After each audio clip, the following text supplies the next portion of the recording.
Dear students, MD cat में अच्छा score करने और अपने ड्रीम मेडिकल कॉलेज में एडमिशन लेने के लिए ज़रूरी है कि आपको हर टॉपिक को मुकम्मल तौर पे कवर करना है।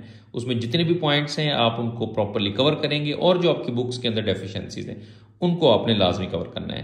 तो इस लेक्चर सीरीज के अंदर मैं आपको टॉपिक वाइज बता रहा हूँ कि कौन कौन से पॉइंट आपके टॉपिक के अंदर होने चाहिए और आपने उसको किस तरह से प्रिपेयर करना है। प्रीवियस वीडियोस में सेल वाले टॉपिक के जो मुख्तलिफ टॉपिक थे सेल बायोलॉजी के, उसमें आपको मैंने गाइड किया, लाइसोसोम कैसे करना है, गोल्जी बॉडीज कैसे करना है, सारा कुछ मैंने आपको बताया और उसमें तमाम पॉइंट्स हैं उसमें कवर किए। अब इसी तरह से इसमें जैसे एक देखें टॉपिक है न्यूक्लियस का, तो न्यूक्लियस के अंदर मोनोन्यूक्लिएट सेल, बाई न्यूक्लिएट सेल, इनमें प्रॉपर एग्जांपल देके आपको बताए हुए हैं क्योंकि बाई न्यूक्लिएट सेल्स थोड़े हैं। इसी तरह से polynucleate cell, multinucleate cell, ये देखिए स्केलेटल मसल फाइबर्स हैं, ऑस्टियोक्लास्ट है, मल्टी न्यूक्लिएट, फिर सिनोसिटिक हाइफे फंजाई, देखिए इस तरह के पॉइंट आते हैं। बाकी ज्यादातर सेल्स होते हैं वो तो मोनोन्यूक्लिएट ही हैं ही, बाई न्यूक्लिएट और मल्टी न्यूक्लिएट आपने याद रख लें, फिर ए न्यूक्लिएट, तो इस तरह से आपने इसको कवर कर लेना। फिर बहुत इंपॉर्टेंट देखें, न्यूक्लियर पोर्स में से कुछ चीजों की एक्सचेंज होती है।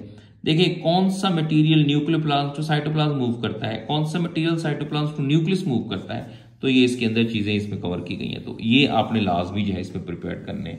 फिर न्यूक्लियोलस क्या है, फिर chromatin bodies, chromosome, nucleosome, centromere की पोजीशन के अकॉर्डिंगली जो क्रोमोसोम की जो है वो शेप्स हैं, उनके नेम्स हैं, ये अब आप सेल वाले टॉपिक में नहीं लिखा आपके पास, ये सेकंड पार्ट के अंदर लिखा हो, लेकिन यहां पर ये चीज मेंशन कर दी क्योंकि वो चीजें भी इसके साथ लिंक कर देती हैं। फिर इसके अलावा क्रोमोसोम के नंबर आ गए।